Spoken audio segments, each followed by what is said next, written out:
Hi mga akla, so for today's video, this is my third day sa Siargao, and then napag-decide ko namang mag-tour, land tour to be exact.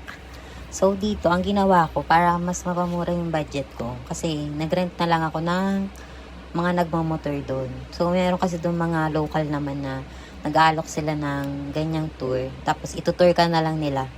And depende sa usapan nyo kung ilan yung pupuntahan nyo. So, yung sa akin, ang pag-usapan namin, mga 5.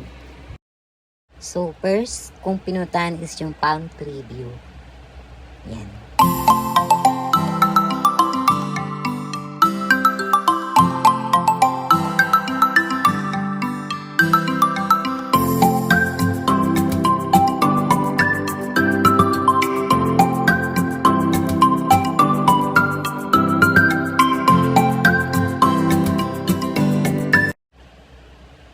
So, ito naman yung pangalawa. So, bali, nag-tour pala ako, guys. 7 a.m. Kasi nga, ang advice sa akin nung ni Kuya, bata pa to si Kuya, dapat daw maaga kami pumunta sa Sugba Lagoon. Kasi daw, pagdating daw ng mga tanghali, mga 9 or 10, di ka na daw dun halos, makakapag-enjoy. Kasi ang dami ng tao. So, yan, mga 7 to 8 pa lang. As in, walang tao dyan, guys. Ako lang yung naunang pumunta. So, nakita nyo, tiktukan din ako dyan.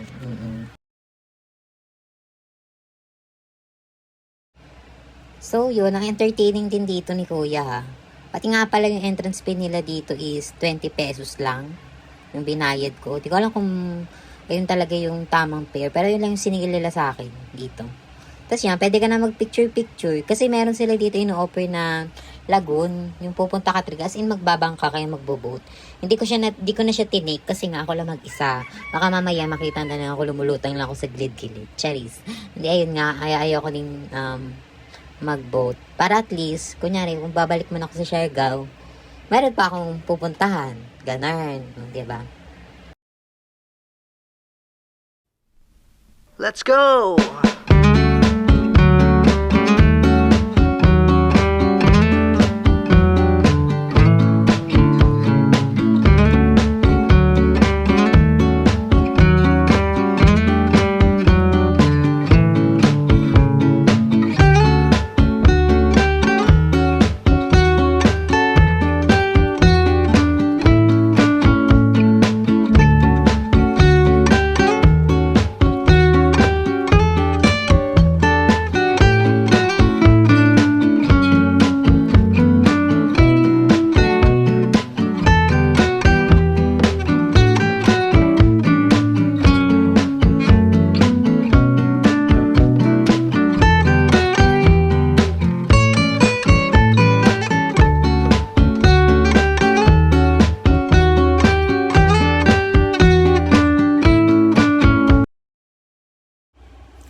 So yun, napanood niya na yung kaartihan ko dun sa TikTok na yan. Pero yun nga, advice ko sa inyo guys, kung pupunta talaga kayo, agahan nyo. And then, masul pa dapat kung mag-ahal kayo ng motor. Ganon. Kaya marunong kayo magmotor, mag-hire na lang kayo para mas mura. Kasi may ikot nyo talaga itong Siargao. Malit lang siyang isla eh.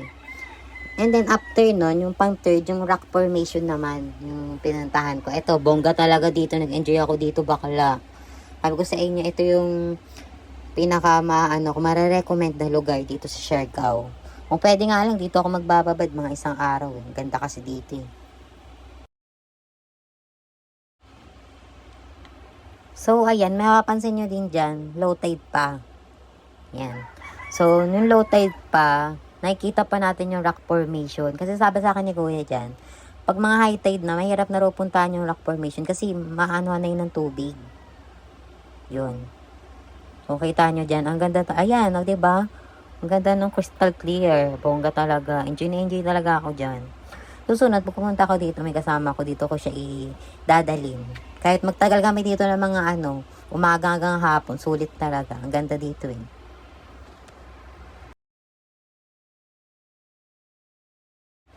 Dito din pala, wala akong binayaran na entrance. Pero may binayaran kami, parking. Yun yung parking medyo mahal. 60 ata yun. Mahal 60. Yun. Sa ibang tao kasi mahal yung 60. Ito yung eme dyan. So, yun lang yung binayaran ko dyan. Pero tingnan nyo, ang bongga talaga. Ganda ko talaga dyan. Lalo na yung tubig. Kabuk, 'di ba? Kaya gusto kong bumalik dito eh. Sa rock formation na to. So, ere na nga. Nagyaya na yung tour guide ko. Mag-picture daw kami doon sa may... Ayan, nakita nyo yung bato. Ayan daw kasi yun. Yung rock formation na yan. Yan daw talaga yung pinipicturean dapat. Ayan, may kita nyo mga picture ko sa end nitong video na to. And then, sumunod namin pinuntahan tong Tayang Ban Cave. Ay, eto guys. Grabe to. It's a must na pumunta kayo dito. Ang ganda na experience ko dyan. Ang binayaran ko lang dyan is worth 200. Kasi nagbayad din ako ng tour guide. Tapos nagbayad din ako ng entrance fee. Pero sulit naman bakla. Kakaibang experience mo. Kasi tignan mo O, diba, pamatay ang pagpunta sa loob nung cave na yan. Naloloka na nga ako pag naalala ko experience ko. Pati yung iba dyan na nagchat-chat doon sa my day ko na hindi daw ako pumasok ng cave, nag-picture-picture. Ito na yung ebidensya mga bakla. Panoorin nyo. Take note, ang tatalas po ng mga bato dyan, mga bakla, matitigi kayo pag tatanga-tanga kayo dyan. O, diba, ang tatalas ng bato dyan. Parang maling apak. O, tignan mo, tanga-tanga ni kuya, nadulas siya, diba? Maling apak mo lang dyan, ano ka na talaga? Oo, kaldag talaga yung mukha mo. Kaya takot na takot din ako nung time na yan, kasi ako lang mag-isa. Pero ang ganda din ng experience sa ganyan, no? Lusot-lusot kayo dyan sa kuweba, tapos kanya matatalas, tapos nakakamatay, gano'n. And then nga pala guys, kung pumunta kayo dito, bawal maingay. Kasi nga, merong mga paniki. Mag-istorbo nyo sila. Yan, may kita nyo dyan yung mga paniki. Tapos, ano nga rin pala, makamaiputan din kayo ng paniki kasi nasa taas sila nakalagay. And then, safe din siya kasi nga, meron ding tali pala dyan na hinahawak-hawakan para hindi ka maligaw. So, si kuya nga dyan, yung tour guide ko dyan, sabi ba naman niya sa akin na, ano ba gusto ko, yung sa madali daw ba o doon sa mahirap? Siyempre sabi ko, doon na lang sa mahirap. Ganun kasi nagbayad na ako, diba? Doon na tayo sa mahirap, sa duguan. Sabi ko, guys. Di joke lang. Pero mas bet ko kasi yung mas mahirap na daan. Para at least nasulit ko yung tour. Baka kasi mamaya mag-ina-inarte ako ng kwento. Nagpunta ako sa ganyan. Tapos hindi ko naman naranasan. Sayang yung punta ko, diba? Memories din yun. Kaya ayan. Kita niyo yung mga kahirapan ko. Ayan. Pucha, ang hirap talaga. Tapos ang lamig pa ng tubig. Sobrang lamig ng tubig. Talaga, parang mineral water, ganung level. Diyos ko, nanginig-ginig ako dyan habang naglalakad. So, yung mga picture ko nga pala guys, nandito yung sa may end ng video. Kaya kung natatapusin yung may kita nyo doon. So, yung last na pinuntahan ko dito nung tour na to. Kasi hapon na to tinamad na ako sa iba. So, ang pinaka last tour ko talaga yung sa Cloud9 Surfing Beach Resort. Doon na yung last ko. So, yan. Nakita nyo dyan, nagpapa-beauty pa ako.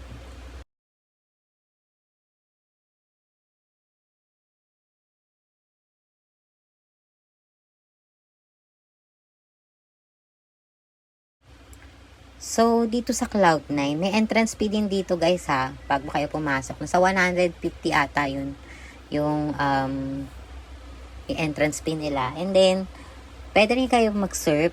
Ang bayad sa surf is 500. May kasama na yung tawag dito, coach or tutor na magsusurf doon. Kasama na din siya. Para hindi kayo malunod, no?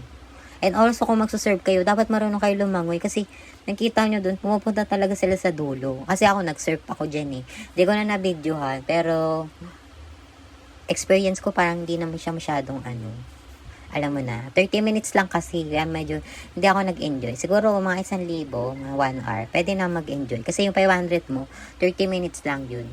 And then, doon lang din ako sa mababaw. Ayoko kasi pumunta sa malalim. Baka mamaya, hindi na ako, makita ng pamilya ko. Alunin ako ng dagat. Yan. So, ginawa ko lang dyan, lakad-lakad, tour, and then, pahinga din. Kasi ito na yung pinaka-last tour ko. And then, pinauwi ko na din yung tour guide kasi nakakayanap sa kanya. Sulit na sulit siya sa bayad, diba?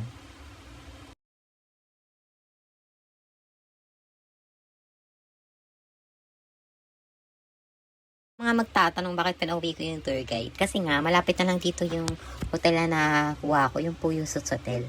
Yung sinabi ko din nga sa vlog ko na, sa mga nauna kong vlog na, sobrang mura kasi 4 na araw ako nag-stay dito. Tapos ang binayaran ko lang is almost 3,900 to 4K, ganon.